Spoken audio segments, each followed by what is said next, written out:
Pegue a palavra de Deus e abram no livro de Esdras, capítulo 8, versículo 21. Eu vou ler do versículo 21 ao 23. Livro de Esdras, capítulo 8, versículo 21. Então, apregoei ali um jejum, junto ao rio Ava, para nos humilharmos diante da face de nosso Deus, para lhe pedirmos caminho direito para nós, e para nossos filhos, e para toda a nossa fazenda.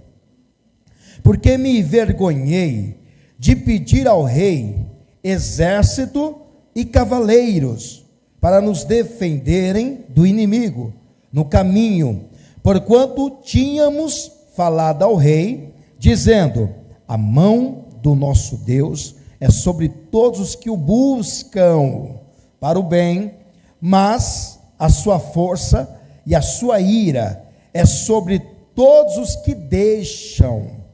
Nós, pois, jejuamos e pedimos isso ao nosso Deus, e moveu-se pelas nossas orações. Olha só o versículo 23. Nós, pois, jejuamos e pedimos isso ao nosso Deus, e moveu-se pelas nossas orações. Olha o poder do jejum e da oração. E Esdras pediu a direção, e Deus deu a direção, e deu a proteção e segurança, até ele chegar em determinado lugar, que era o destino dele, Jerusalém. Quantos creem que a boa mão de Deus está sobre nós? Você crê nisso?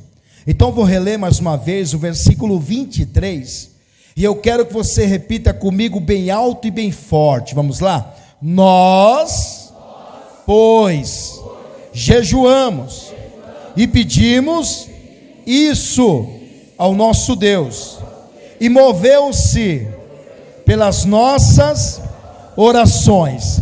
Agora vamos falar mais uma vez, repetir mais uma vez esse versículo mais alto ainda. Vamos lá. Nós, pois, jejuamos e pedimos isso ao nosso Deus, e moveu-se pelas nossas orações. Quantos creem que isto aconteceu?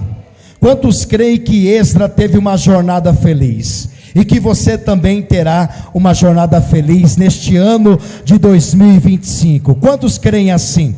Então desocupe as tuas mãos e dê para esta palavra a mais sincera, a mais poderosa, a mais verdadeira salva de palmas.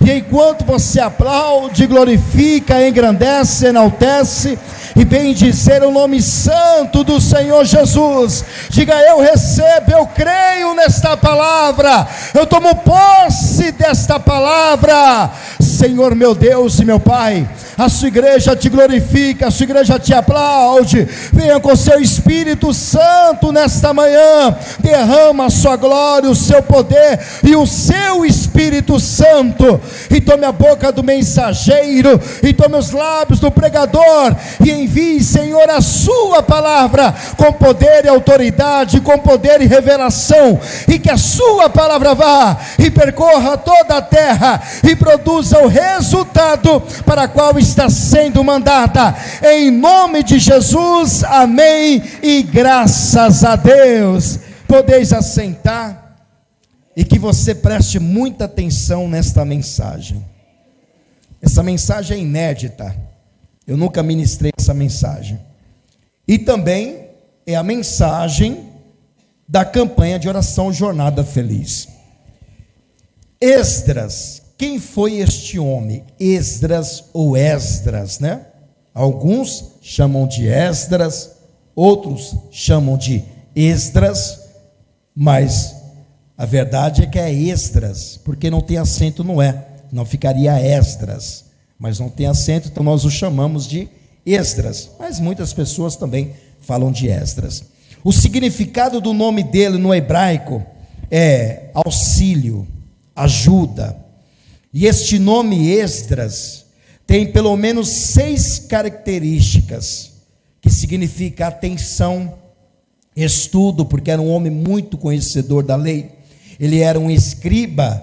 Escriba era um homem muito ágil, copiador da lei, que interpretava as leis de Deus para o povo, que lia as leis de Deus, e ele tinha que ser muito hábil, muito ágil, habilidoso, para poder copiar e interpretar e ler as leis de Deus para o povo. Então ele tinha muito estudo, muito preparo, prestação também, e esta é uma das características, dedicação, inspiração e entusiasmo.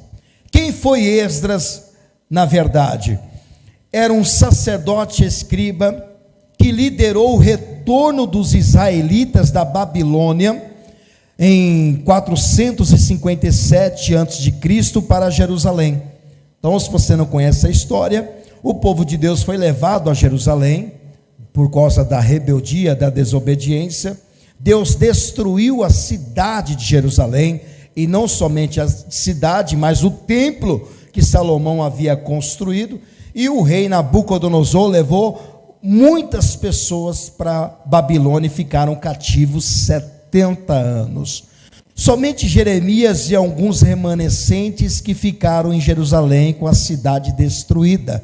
É aí que Jeremias vai escrever um livro chamado Lamentações, onde ele vai se lamentar muito porque que o povo não deu ouvidos à voz de Deus por intermédio do profeta Jeremias, e deixou chegar a esse estado, onde o Nabucodonosor destruiu completamente a cidade e o templo de Salomão. E lá na Babilônia, o povo ficou 70 anos cativo.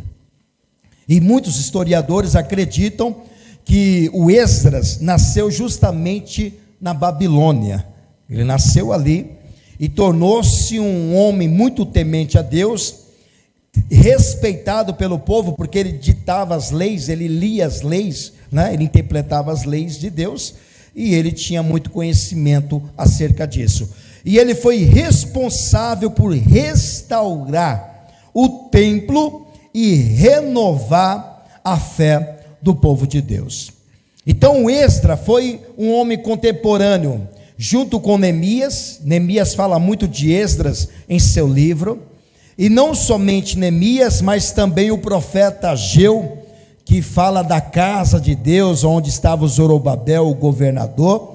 E Ageu, ele profetiza ali um novo tempo, que a glória da segunda casa seria maior do que da primeira, porque o povo, ao retornar da Babilônia, estava focado em reconstruir o templo que Salomão havia destruído. Claro que o templo de Salomão não iria se comparar com esse segundo templo, que era uma restauração, não teria como comparar com o templo de Salomão.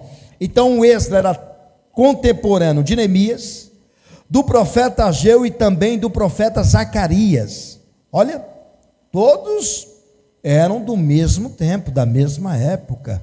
Claro que Esdras tinha uma função, o profeta Ageu tinha uma função, o profeta Zacarias tinha uma função, o Zorobabel era o governador de Judá e tinha a missão de levantar o templo, permitir que o povo levantasse o templo.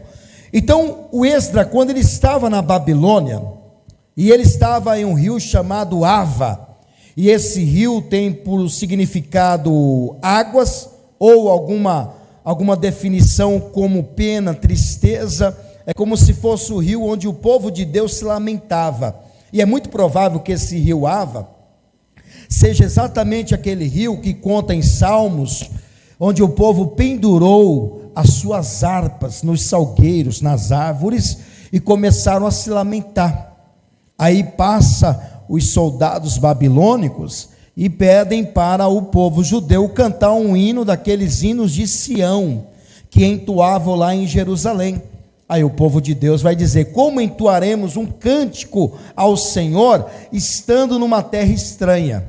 Mas diz a palavra que eles estavam junto aos rios da Babilônia.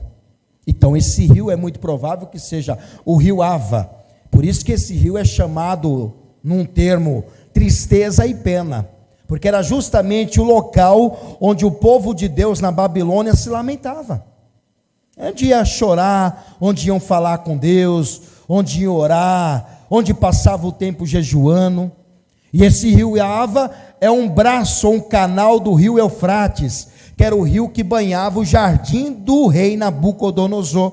E o rio Eufrates é aquele mesmo lá que fala no jardim do Éden, né? Fala muito do rio Tigre, rio Eufrates, depois você leia lá. E era esse rio que banhava a terra da Babilônia, que era uma terra muito próspera e fértil. E diante desse rio Ava, Esdras, ele deu uma ordem para que todo o povo de Deus orassem e jejuassem, a fim de ter uma jornada feliz, porque era justamente naquele tempo que o povo ia sair da Babilônia para a cidade de Jerusalém, onde estava destruída. Mas eles estavam motivados, e Esdras tinha colocado fé no coração do povo, para que o povo não desfalecesse. E essa jornada duraria em torno de 1.500 quilômetros.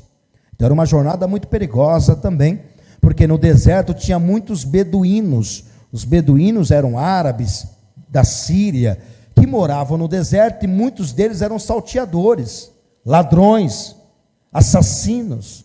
E o Esdras iria partir da Babilônia com família, crianças, idosos, mulheres, todos inofensíveis, né?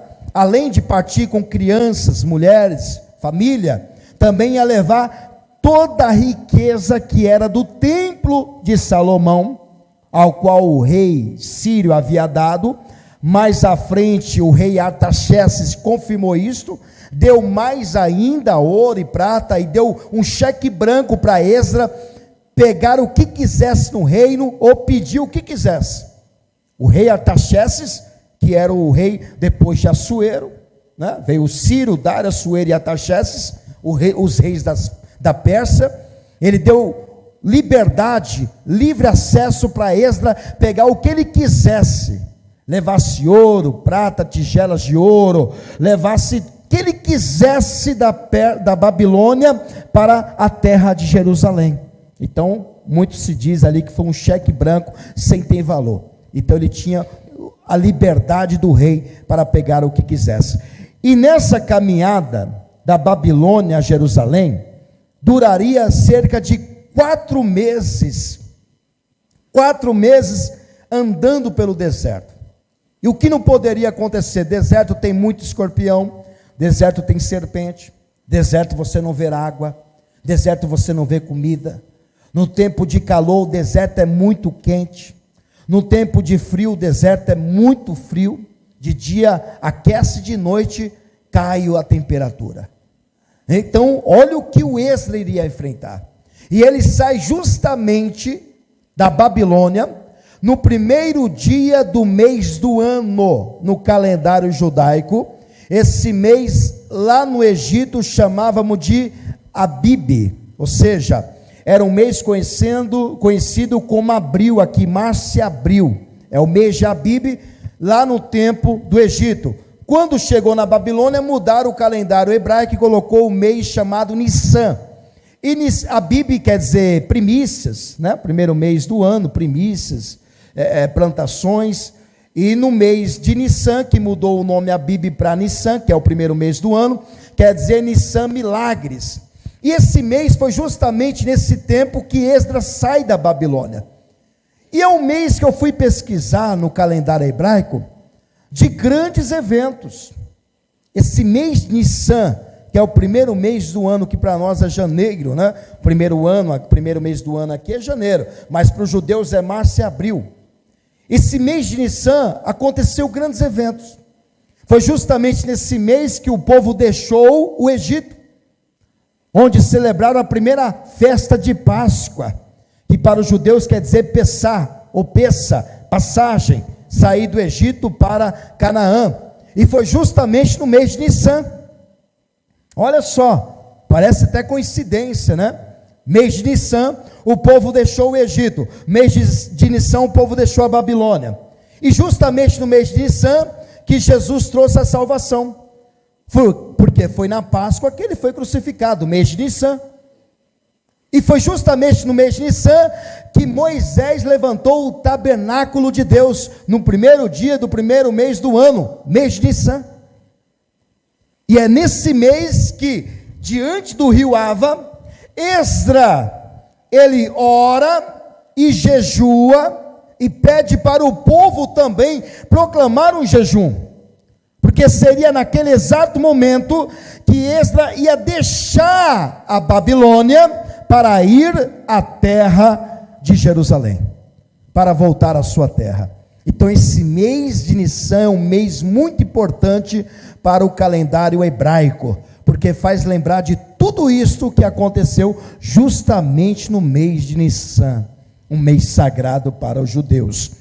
E quando Esdra vai partir para a terra de Jerusalém, ele só pode ter uma jornada feliz, ou ele só pode ter uma jornada feliz, por 4 razões.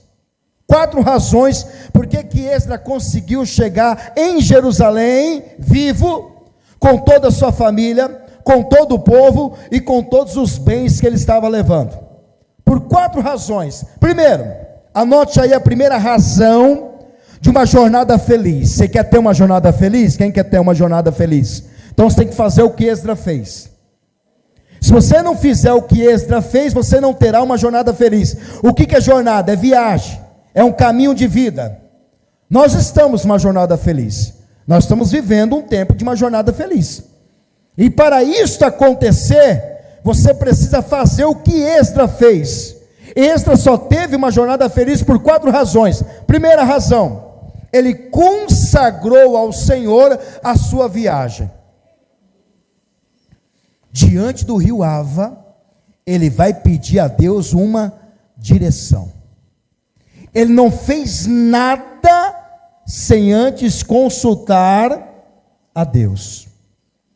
Entenda aí, hein? Qualquer coisa que você for fazer, você não pode fazer sem antes consultar a Deus. Por mais experiente que você seja, por mais que você seja uma pessoa inteligente, por mais que você já tenha ouvido de pessoas que tal coisa deu certo, você não pode agir sem primeiro Deus falar. Viu? Hoje muitas pessoas sofrem suas vidas por conta disso. Agem sem pensar, fazem sem a direção de Deus, dar errado e depois chama a Deus para corrigir. Por que Deus tem que corrigir os seus erros? Se você tivesse antes consultado a Deus, não teria errado. E depois que erra, chama a Deus para corrigir? Imagina o Deus, falando para você, por que não falou comigo antes de fazer? Por que você faz tal coisa sem antes pedir a minha direção? E hoje, muitos cristãos sofrem por causa disso. Fazem coisas sem pensar. Antes da partida de Esdra a Jerusalém, Esdra consultou a Deus no rio Ava. Era justamente ali que ele vai consultar a Deus. Isto nos mostra que não podemos tomar nenhuma decisão antes de pedir orientação a Deus. Ah, pastor, eu estava aqui para decidir tal coisa, fazer tal coisa, mas o Senhor falou agora comigo que eu vou esperar um pouquinho para ver se Deus está no negócio. Eu já vi pessoas perderem dinheiro por causa disso, viu? Já vi pessoas perderem contratos porque fazem por emoção e não fazem com direção de Deus, viu? Então você precisa entender que sem consultar a Deus você fica uma pessoa sem direção nenhuma. Em Provérbios capítulo 16, versículo 3, eu quero ler em 2 traduções. A primeira é esta, que é comum a RC, mas depois eu vou mudar para NTLH. Confia ao Senhor, as tuas obras, e teus pensamentos serão estabelecidos. Peça a Deus o quê? Que abençoe os seus planos. Foi o que Esdra fez, pediu a Deus que abençoasse o quê? A sua viagem. Tem pessoa que viaja, não vem nem aqui para o pastor orar. Pastor, eu vou viajar, você pode orar por mim? Sai e viaja. Eu não sei se você se lembra de uma história, uns dizem que é mentira, outros dizem que é verdade, enfim, mas é uma coisa, se for mentira, se for ficção, se for montagem, mas deu para raciocinar, e você vai entender essa história. Era uma história de um jovem que estava no carro, e ele ia para uma festa, né, e ele foi pegando cada jovem em sua casa, passou na casa de um, pegou um jovem, passou na casa de outro, pegou outro jovem, passou na casa de outro, pegou outro jovem, e só faltava mais um jovem que era uma menina. Aí passou na casa dessa jovem, e disse, vamos que só falta você.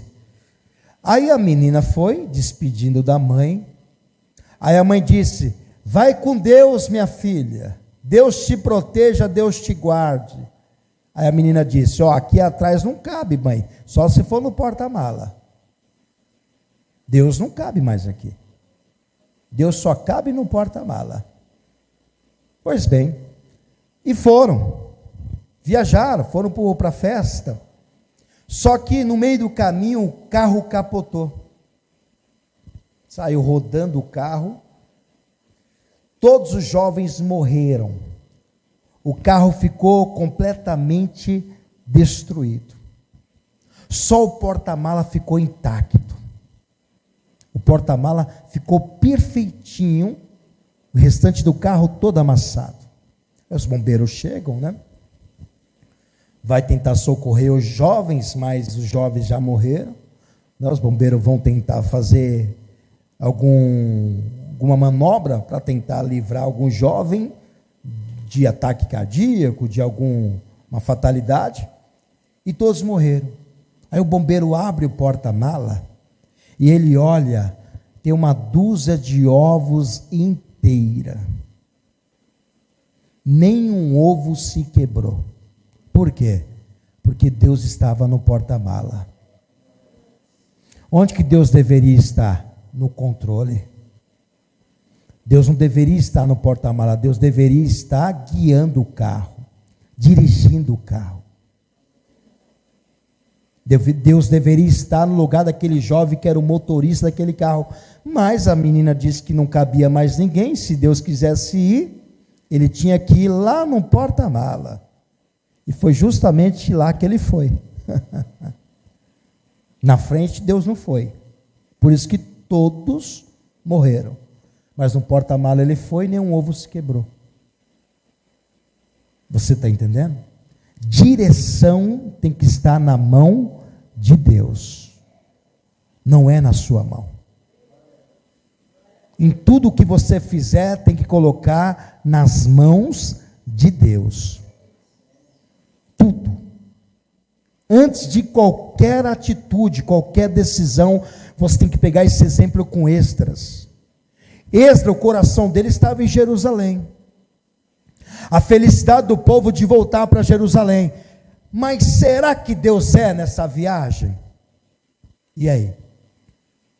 De repente você quer sair de uma empresa, porque você viu outro em vista. Mas será que é a hora de você sair dessa empresa para entrar em outra? Deus te confirmou, pastor, mas a outra, ela ganha mais. Opa, nós queremos ganhar mais. Mas o que te espera na outra? A que você vive já está em vista o que você vai viver. E a outra? Porque ganha mais? Mas esse ganhar mais pode te dar muita dor de cabeça, é ou não é? Coisa que você não recebe na que você está. Será que vale a pena muito estresse para ganhar um pouco mais? Então são decisões que têm que serem tomadas antes de agir. Relacionamentos, a pessoa está num relacionamento, ela já vai casar. Peraí, você já orou a Deus se esse relacionamento é de Deus? Pastor, mas é tudo de Deus, foi Deus que me deu. Foi Deus que me deu, pastor. Deus me deu esse homem e eu vou converter ele. Ainda diz que vai converter ele, olha. Vai levar para a igreja, ele vai se tornar um pastor. Não tem pessoas que pensam assim? Que vai converter o varão ou que vai converter a varoa? E muitos desses ou dessas acabam saindo da igreja por causa de tipo de pessoas assim, viu? Eu já vi pessoas abandonarem a fé por causa de relacionamentos. Antes de qualquer relacionamento, estava firme no Senhor. Depois que encontrou um relacionamento, arrumou uma pessoa, acabou deixando a Deus. Hoje vive no mundo junto com tal pessoa que a encontrou. Por quê? Porque fez uma coisa sem tomar direção de Deus, sem decidir. Deus, faço ou não faço? Deus, eu vou casar ou não vou casar? É de Deus ou não é, Senhor? Já diz até uma história assim, que se você quer ver se essa pessoa é de Deus realmente, primeiro, você tem que dizer para ela: você me ama? Ama mais do que a Deus? Se ele disser que ama mais do que a Deus, não presta para você. Ele ou ela tem que amar a Deus mais do que você, porque esse é o primeiro mandamento: amar o Senhor acima de todas as coisas. Amar o Senhor. Então, se a pessoa não ama a Deus mais do que fulano, ciclano, não serve para você. E se esta pessoa, ao invés de levar para a igreja, está te levando para outros lugares, você já começa a ver aí. Essa pessoa não é de Deus não, hein? Ela vai te tirar do caminho do Senhor. E por conta disso, muitas pessoas estão sendo aí desviadas do caminho do Senhor por conta desses tais relacionamentos que não tem nada de Deus. Não tem nada de Deus, mas a pessoa vai naquela intenção dizendo: eu vou converter ele, eu vou converter ela. O apóstolo Paulo diz que ninguém converte ninguém a não ser o Espírito Santo. É o Espírito Santo que convence a pessoa e convence o mundo do pecado, da justiça e do juízo. É o Espírito Santo. E se a pessoa não quiser ser convertida ou convencida dos seus pecados, ninguém vai convencer. O Espírito Santo não conseguiu convencer o rei Saul dos seus pecados, porque já havia perdido há muito tempo o Espírito Santo. Então ninguém mais convencia Saul dos seus pecados. Então tome cuidado com esse tipo de coisas de você estar fazendo ou vai fazer sem antes de uma direção de Deus. O Esdra, antes de qualquer viagem, o coração dele estava em Jerusalém. Ele queria partir da Babilônia, já tinha carta branca do rei Artaxerxes, já tinha carta branca do rei Ciro lá no início. Qualquer momento que ele quisesse partir de Babilônia para Jerusalém, ele poderia partir, mas ele queria saber se a mão de Deus estaria sobre ele.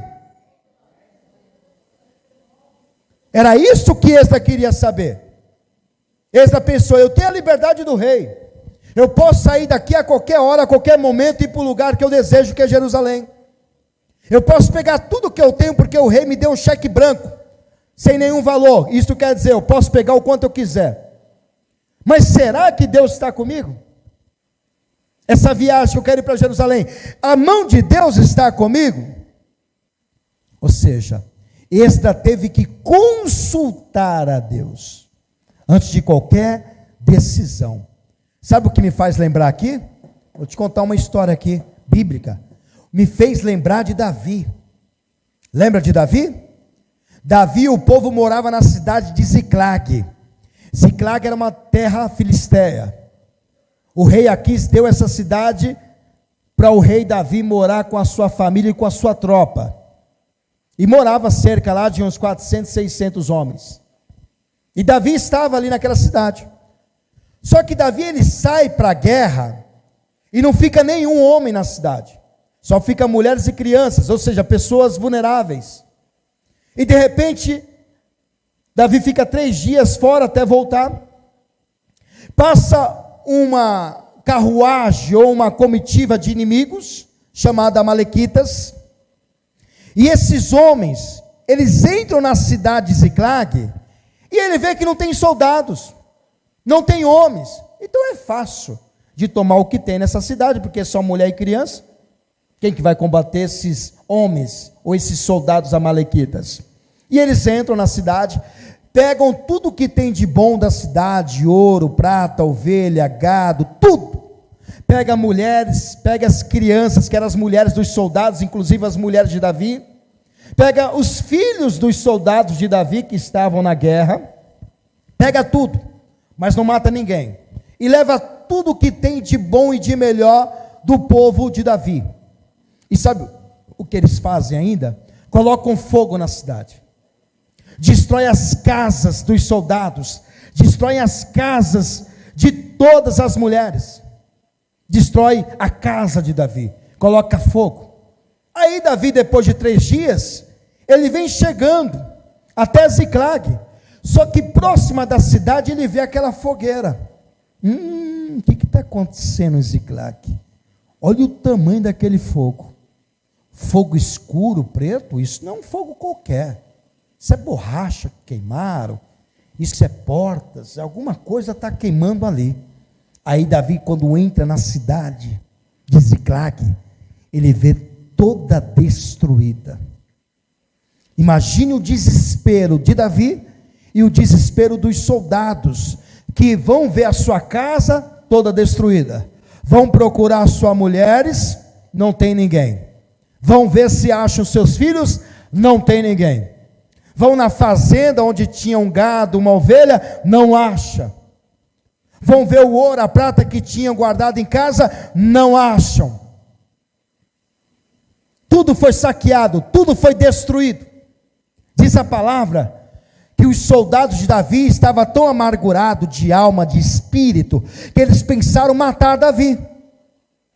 Como se Davi fosse o culpado de tudo aquilo. Peraí, Davi nos tirou da cidade, nos levou para guerrear em uma outra cidade, e acabou a nossa cidade ficando sem homens, e os inimigos vieram, destruíram, levaram nossas mulheres, nossas crianças, nosso gado, nossa ovelha, nosso ouro, nossa prata, e agora não temos nada. Diz a palavra que eles pensaram em apedrejar a Davi. Imagine Davi nessa história. Diz a palavra que Davi e os homens se assentam naquela cidade destruída e começam a chorar, chorar, chorar, chorar a ponto de a ponto de não ter mais lágrimas, e choram, choram, perderam completamente as forças. Aí sabe o que Davi faz? Davi diz: ficar chorando não vai me levar a lugar nenhum. Se chorar resolvesse, o que tem de gente chorando, o que resolve é se levantar, tirar o pó do pé, do sapato, da roupa e ir para cima. Chorar não vai resolver sua vida. O que vai resolver é você ir para a luta, ir para cima. Aí Davi diz a palavra que ele se esforça no Senhor. Mas antes de qualquer atitude de Davi, preste atenção. Antes de qualquer atitude de Davi, o que ele vai fazer? Diz: consultar ao Senhor. O que Davi vai fazer? Diz: consultar ao Senhor. Mas para quê, pastor? Ele saberia que ia vencer os inimigos? Sim ou não? Não. Ele sabia para onde foram os inimigos? Ele chega, os inimigos já foram embora faz tempo. Você sabe se o inimigo foi para o leste? Você sabe se o inimigo foi para o sul? Você sabe se o inimigo foi para o norte, para o oeste? Você não sabe para onde foram. Como é que você vai sair igual barata tonta correndo atrás das coisas, sem saber para onde foi? Agora Deus sabia para onde foi? Deus sabia? Deus sabia quantos homens tinham? Deus sabia quem havia pegado? Então você tem que consultar ele. É ele que sabe. E diz a palavra que Davi foi consultar ao Senhor. E vamos ouvir o que Deus falou com Davi? Vamos lá. Primeiro livro de Samuel, capítulo 30. Eu vou ler o versículo 6 e 7 e 8. Vamos lá? E Davi muito se angustiou, porque o povo falava de apedrejá-lo, porque o ânimo de todo o povo estava em amargura, cada um por causa dos seus filhos e das suas filhas. Todavia, Davi se esforçou no Senhor seu Deus, e disse Davi a Abiatar o sacerdote, filho de Ameleque: traze-me, peço-te aqui, o éfode, que era uma roupa sacerdotal. E Abiatar trouxe o éfode a Davi. Então consultou consultou Davi ao Senhor. E o que ele vai falar? Vamos ver? Ele consultou dizendo o quê? Perseguirei eu esta tropa? O que Davi está dizendo? Eu vou alcançar, Senhor. Eu vou achar essa tropa. É a primeira consulta, Davi. Eu vou conseguir encontrar eles? Porque eu não sei onde eles estão. E eu nem sei que lados eles foram. Eu vou perseguir, eu vou encontrar? A primeira pergunta. Alcançá-lo-ei? E o Senhor lhe disse o quê?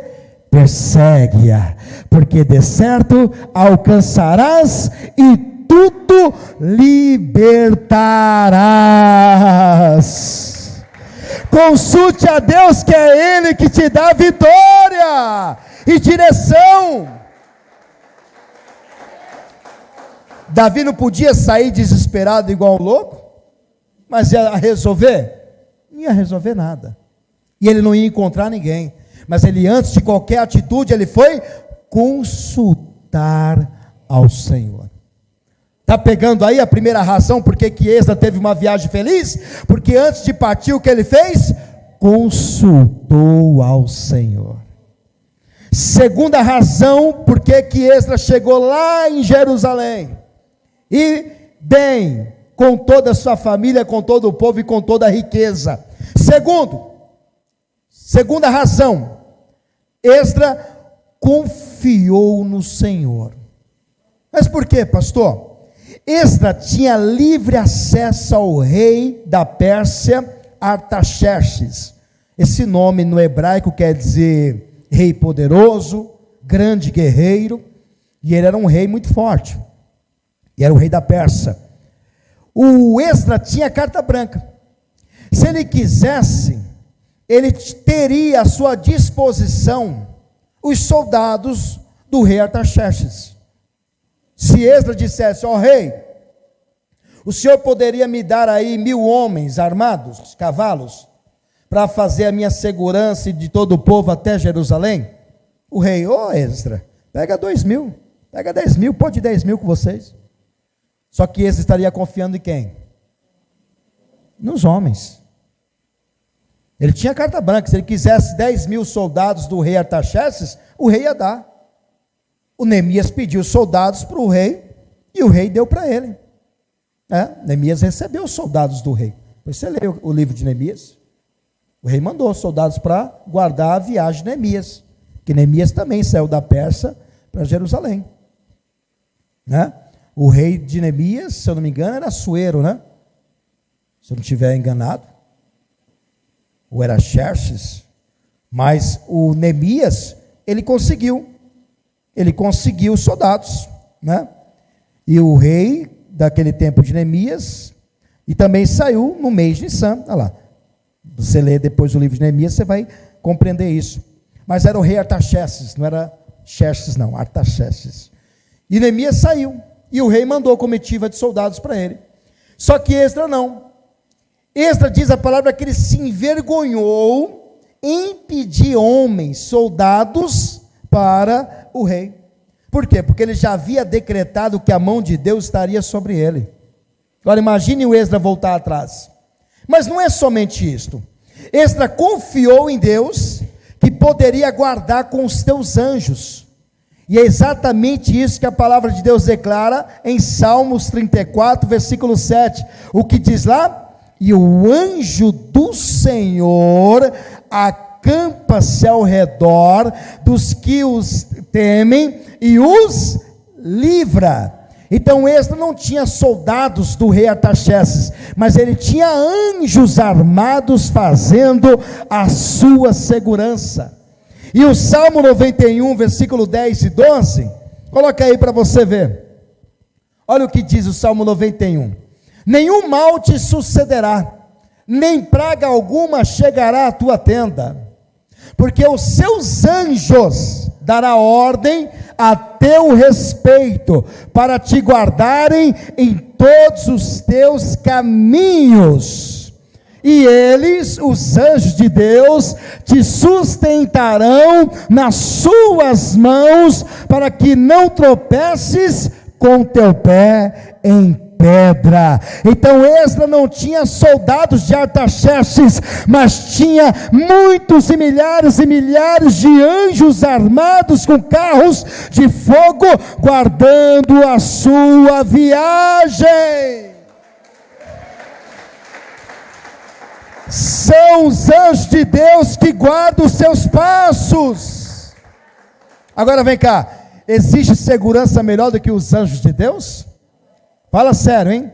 Existe alguma segurança, algum grupo de exército melhor do que os anjos de Deus? Não existe. Então Esdras preferiu confiar no exército celestial e no Senhor dos exércitos. Olha o que diz o Salmos 20, versículo 7. Uns confiam em carros, né? Outros confiam em quê? Em cavalos. Mas nós confiamos em quem? No Senhor. Olha lá. Uns confiam em carros de guerra, viu? Carros de guerra.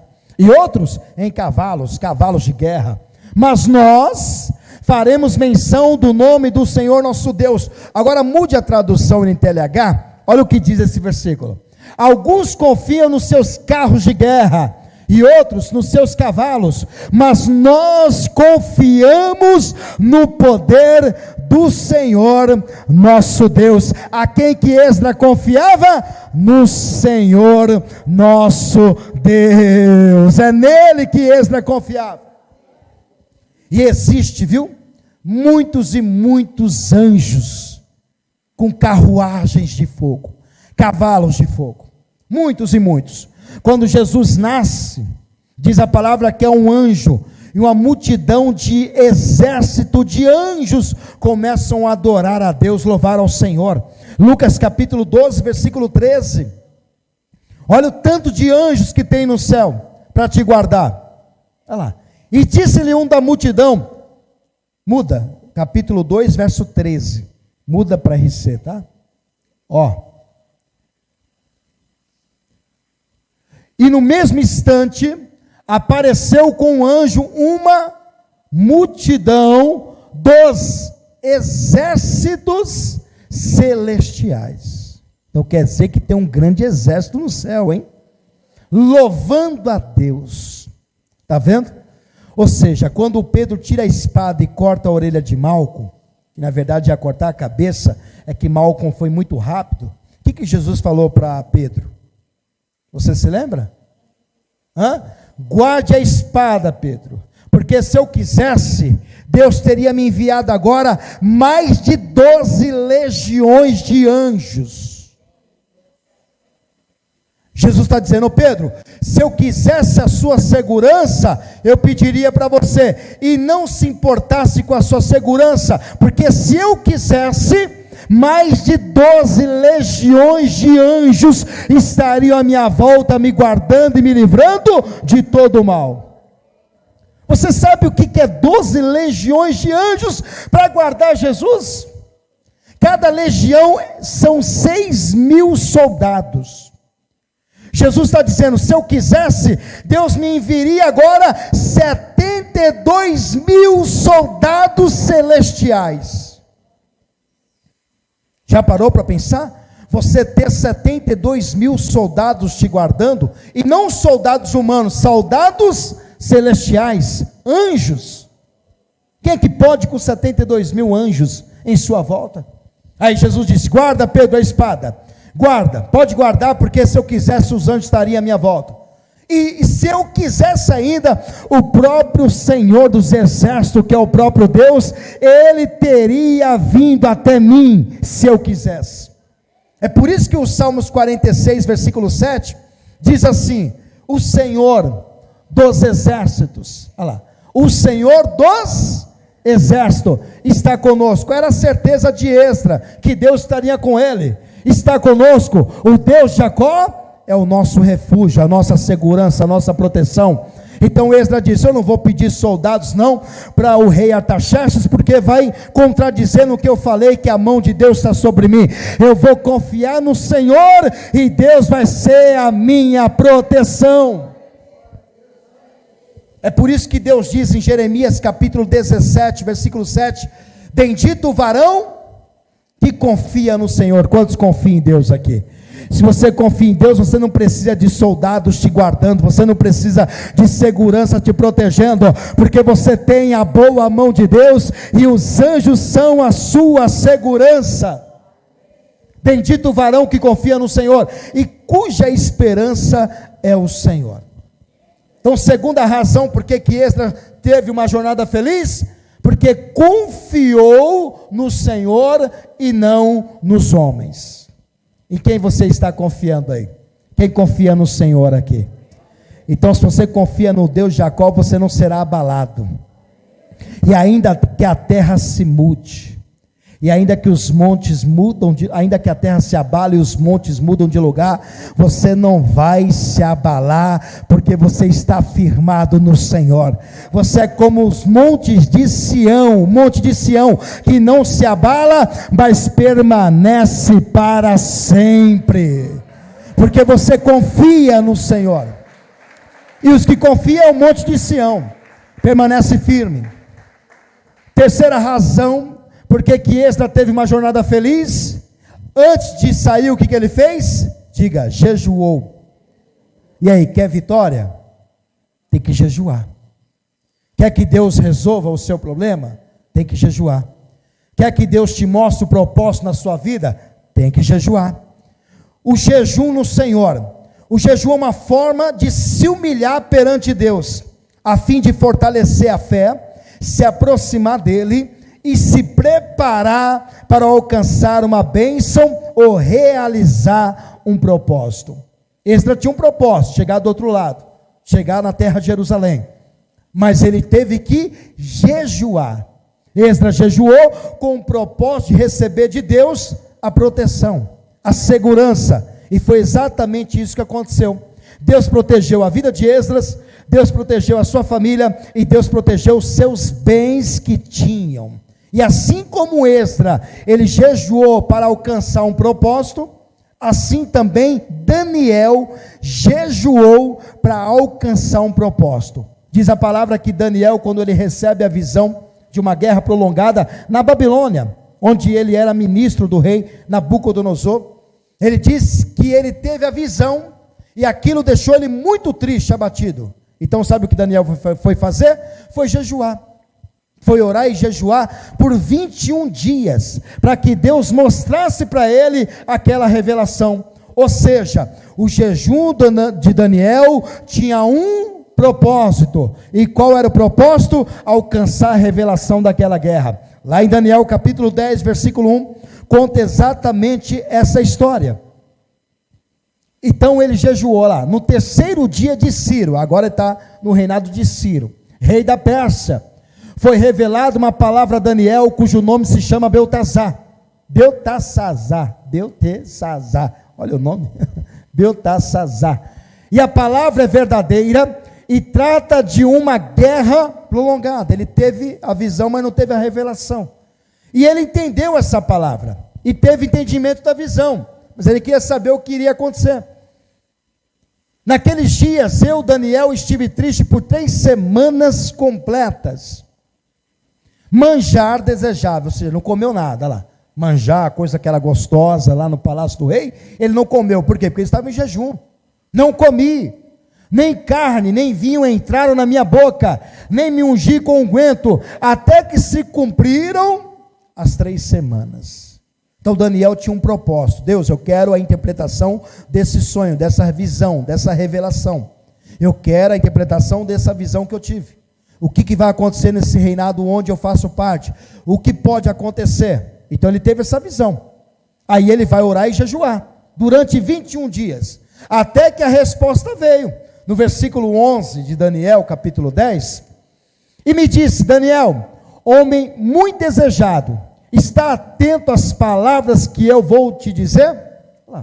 Levanta-te sobre os teus pés, porque eis que te sou enviado. E falando ele comigo esta palavra, eu estava tremendo. Agora veja o versículo 12. Então me disse: não temas, Daniel, porque desde o primeiro dia, desde o primeiro dia em que ele jejuou. Jejum é humilhação, viu? É humilhação, é você se humilhar para Deus. Isso é um ato de humilhação, o jejum. se humilhou, olha lá, primeiro dia que aplicaste teu coração, compreender, e a humilhar-te perante o teu Deus, são ouvidas as tuas palavras, e ouvi por causa das tuas palavras.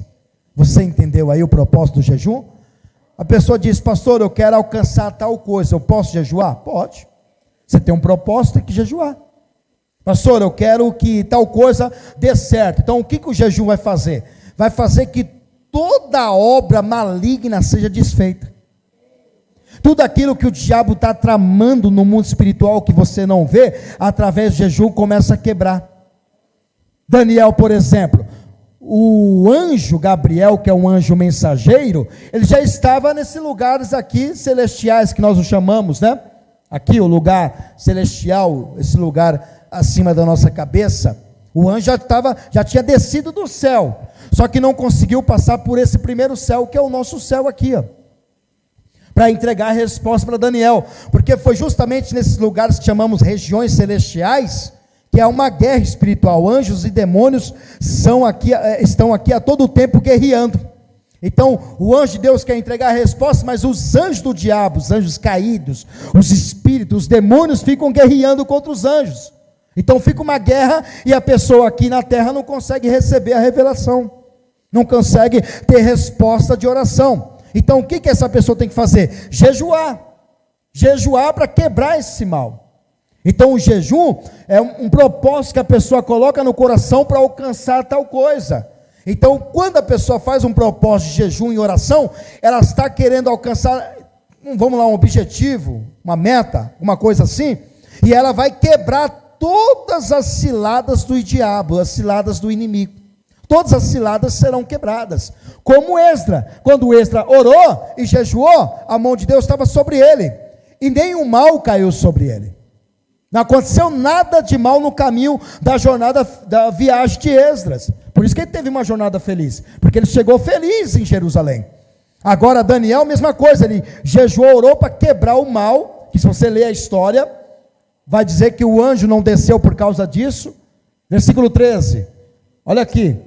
Mas o príncipe do reino da Pérsia, aqui é um sentido espiritual, tá? É o próprio diabo, se pôs defronte de mim 21 dias.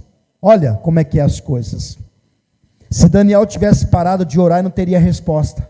Se Daniel tivesse parado de jejuar, não teria resposta. Foi justamente no 21º dia que ele está orando, jejuando, que Deus vai entregar a resposta.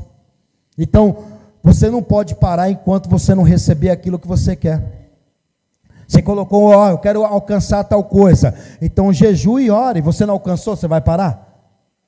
Você tem que continuar orando, jejuando. Pastor, mas estou orando, já jejuando uma semana. Ore 2. Pastor, já estou na 2ª semana. Ore 3. Pastor, estou na 3ª semana. Ore 4. Pastor, estou na 5ª semana. Ore 2 meses. Ore 3 meses. Ore quanto tempo for possível, até você alcançar o que espera. Daniel orou e jejuou. Ele sabia que era uma guerra espiritual, por isso que não conseguia a resposta. E o anjo disse: eis que Miguel, um dos primeiros príncipes, veio para ajudar-me. Esse que está dizendo é Gabriel, tá? Dizendo que Miguel veio ajudar ele. Ajudar-me, e eu fiquei ali com os reis das Pérsias. Verso 14. Agora vim para fazer-te entender o que há de acontecer ao teu povo nos derradeiros dias, porque a visão ainda é para muitos dias. Você está vendo? Ou seja, ele conseguiu a resposta através do quê? Da oração e do jejum. Foi exatamente o que o Esdras fez. Através da oração e do jejum, ele teve a resposta daquilo que se esperava buscar. Quer resposta daquilo que você espera tanto? Ore e jejue nesta campanha, porque você terá uma jornada feliz. Ore, jejue, que é nessa campanha que você vai ter uma jornada feliz. Olha o poder do jejum. Estou mostrando para você. Esdras, Daniel, mas tem uma outra mulher também, a Esté. Você já ouviu falar da rainha Esté? A rainha Esté e todo o povo hebreu já estava sentenciado à morte, viu? Um ministro que era o chefe do estado, abaixo do rei, esse ministro chamado Amã, ele montou um decreto e fez com que o rei assinasse esse decreto, dizendo que no mês de Adã todos os judeus iriam morrer, e espalhou esse decreto em todo o império do rei. Então os judeus já estavam sentenciados à morte. Aí Mardoqueu, que era tio de Esté, ficou sabendo disso e começou a se lamentar, tanto ele quanto os judeus, porque sabiam que tal dia, tal mês do ano, todos os judeus iriam ser exterminados da Pérsia, do Império Persa. Onde estivesse um judeu em Suzã, capital, ou em outra região, outra província da Pérsia, iriam morrer. Até que Mardoqueu, tio de Esté, escreveu uma carta e fez saber por essa carta até a rainha Esté o que a mãe estava preparando. Aí alguns mensageiros de Amã disseram: ó, Amã, você não gosta de Mardoqueu, porque Mardoqueu não se curva diante de você, não respeita você, não obedece você, e o rei o colocou você como, não, o rei Artaxerxes, o rei colocou você como um homem mais importante do palácio, abaixo dele, e esse Mardoqueu não está fazendo conta de ti. Então faz o seguinte, sentencia eles à morte, tanto Mardoqueu quanto os judeus, enforca ele todos na forca, monte uma forca, irmã. Aí Amã gostou da ideia: eu vou montar uma forca, vou matar esse Mardoqueu enforcado, e vou matar todos os judeus. E aí pediu para o rei Artaxerxes: ô rei, você pode liberar aqui, né? Artaxerxes não, é outro nome, falei Artaxerxes, você pode liberar aqui um decreto, e permitir que todos os judeus morram aqui no palácio, no império? E o rei assinou com o seu anel. Então esse Amã estava todo feliz. Quando a carta chega até a rainha Esté, que ele, Mardoqueu, seu tio, todos os judeus, inclusive ela, que era judia, estava sentenciada à morte, e que tal mês, tal dia do ano, todos os judeus iriam ser exterminados do palácio do rei, sabe o que ela fez?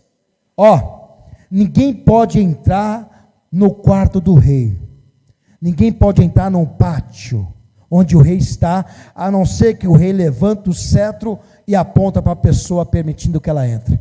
Era uma ordem, ninguém podia colocar a cara em lugar nenhum, sem a permissão do rei, senão morreria. Aí a rainha disse: eu não tenho permissão de entrar, se o rei não me chamar.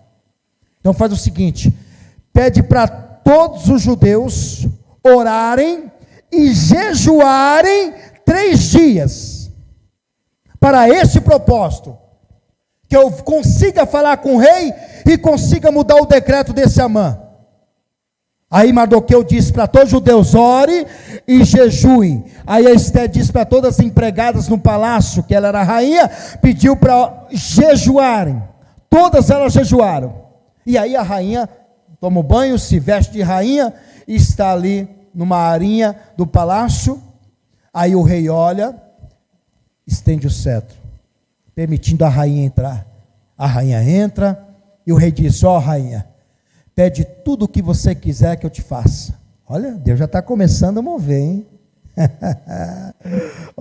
Deus já está movendo as peças através do quê? Da oração e do jejum.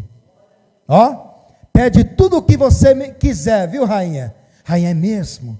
Tudo que eu pedir você vai fazer? Vou até metade do meu reino é seu. A rainha disse: eu quero um banquete com o rei e com Amã. Tá bom. Aí Amã todo, né, dizendo: o rei mandou chamar, hein? Eu vou participar de um banquete junto com a rainha, hein? Mal sabia ele, que já estava sendo preparado.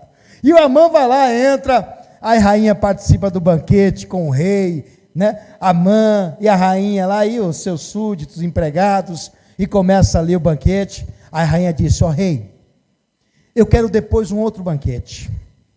Aí o rei disse: tudo bem.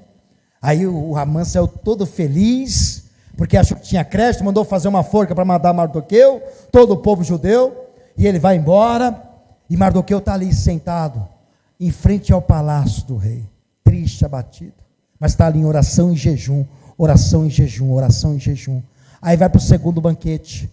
Só que numa noite, o rei pega o livro e começa a ler, e lembra do Mardoqueu, que livrou o rei de 2 eunucos que o queria matar dentro do palácio. E ele lendo aquele livro que ele está montando, o livro do rei, e ele lembra, eita, esse homem me livrou da morte, porque tinha 2 eunucos que estavam tentando me matar no palácio. Ué, fizeram alguma coisa com esse homem aí? Honraram ele? E era um homem que estava jurado a ser enforcado na forca de Amã, que era o Mardoqueu. Honraram esse homem? Ó, rei, não honraram nada não. Ah, não? Então faz o seguinte, pega a roupa, coloca ele no cavalo, e vai sair honrando ele. Aí o rei chama Amã, e começa a falar para Amã, do homem que o livrou da morte, que era Mardoqueu, o que deveria fazer, honrá-lo. E esse Amã vai falando, a honra, rei, coloca no cavalo. Ele achava que era ele, que o rei estava falando dele, queria honrar ele, porque ele era levantado como um chefe do estado do rei. E ele lá, ó rei, sabe o que você faz? Chama todos os súditos, traz uma roupa de linhagem de autoridade, coloca nele, coloca ele no cavalo, sai passando por todo o seu reino, dizendo, esse homem tem que ser honrado, ser atendido o seu pedido. E Amã achando que era com ele, mal sabia que era com Mardoqueu. Aí o rei disse, Amã, gostei da sua ideia, legal, então faz isso, mas faz isso com Mardoqueu. Amã, quando ouve aquilo, ele fica desesperado, porque era justamente o homem que ele queria colocar aonde? Ah, está vendo aí? Ainda que tenha gente preparando forca para você, é esta pessoa que vai cair nela. Viu? Às vezes você não está vendo, mas tem pessoas que podem estar tramando contra ti, mas a oração e o jejum começa a quebrar todo o mal, e como diz um ditado, a feitiçaria virou contra o próprio feiticeiro. E foi, sabe quem que caiu na forca? Foi justamente Amã, que foi enforcado na forca, e tudo que ele tinha, ele perdeu, porque Deus foi com a rainha Esther, com Mardoqueu e com todos os judeus, por causa da oração e do jejum, que quebrou todo o mal. Ainda que tenha gente tramando contra ti, não se desespere, Deus está vendo no silêncio, e são eles que vão sair do seu caminho. Eu me lembro de uma história, uma moça que trabalhava numa empresa que estava sendo perseguida, justamente pelo chefe. O chefe dela perseguia ela. Na empresa o chefe só via ela, todo mundo estava parado, conversando, batendo papo. Fulana, faz aquilo para mim. Mas olha o tanto de gente batendo papo aqui, ó. Não, estou pedindo para você. E é chefe, tem que obedecer. Parecia uma perseguição. Aí ela chegou em mim e disse, pastor, deixa eu contar uma história. Eu estou sendo muito perseguida no meu trabalho, pastor. Meu chefe está me perseguindo demais. E eu quero que o senhor ore para que Deus abra uma porta de emprego melhor para mim. Falei, como é que é? Repita aí, deixa eu ouvir. Não, pastor, eu quero que o senhor ore para que Deus abra uma porta melhor para mim. Para quê? Porque estou sendo perseguida no trabalho. Não. Eu não vou fazer essa oração. Essa oração Deus não vai responder. Sabe qual oração que eu vou fazer? Para Deus tirar os seus perseguidores do seu caminho. Quem tem que sair de lá não é você. Quem tem que sair de lá é Ele. Porque se você sai, sabe quem vence? O diabo. Mas se ele sai, sabe quem vence? O seu Deus Todo-Poderoso. São seus inimigos que tem que sair do seu caminho. O que Deus disse em Deuteronômio? Por um caminho sairá contra ti, mas por 7 caminhos os seus inimigos fugirão de ti. Não é você que sai, são os seus inimigos que saem do seu caminho. Isso é uma promessa de Deus, está lá em Deuteronômio. Os seus inimigos virão por um caminho ferido diante de ti, e por 7 caminhos fugirão diante de ti. Ela disse, pastor, eu falei, é assim mesmo que você vai orar. Deus, tira os meus inimigos do meu caminho, tira esse chefe do meu caminho, tira esse perseguidor do meu caminho. E sabe o que aconteceu? Diante de Deus, não estou mentindo não. Ela vem contar o testemunho e diz, pastor, Sabe aquela pessoa que eu disse que me perseguia na empresa? Falei assim, ele pediu a conta, ele saiu fora. Eu falei, nossa, que legal, mas eu orei para Deus, abri uma outra porta para ele, falei, você é bonzinha, né? Ela orou para ele não ficar desempregado, para Deus abrir outra porta, mas não aquela que ele estava. Ô Deus, fecha essa porta que ele está e abra outra longe de mim. Parece ser bonzinha, né? Você ainda ora. Tem que orar pelos inimigos, né? Para se dar bem na vida. Então, jejum. E última razão, oração.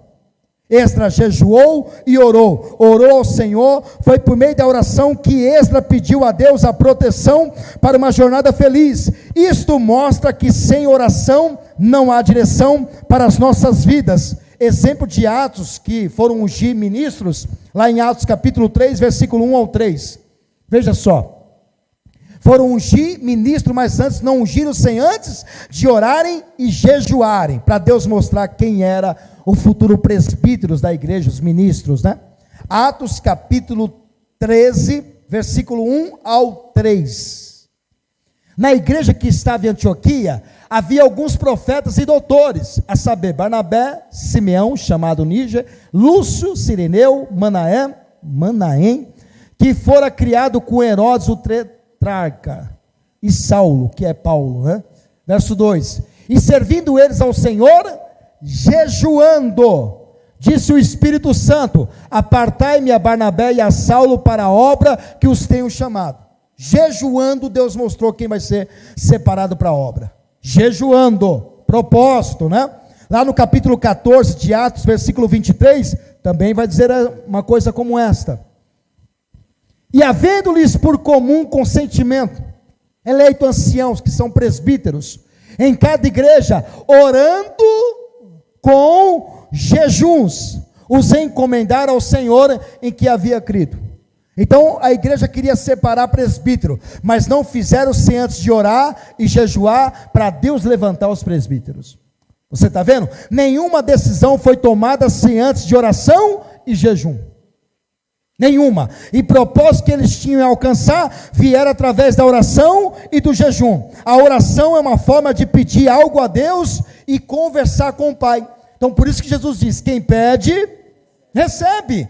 E se você pedir alguma coisa em nome do Senhor, Deus o fará. Em primeira carta de João, capítulo 3, versículo 22. Então Esdras está pedindo a Deus em oração e jejuando para que o seu propósito se cumpra, em chegar em Jerusalém durante 4 meses de viagem e ter uma jornada feliz.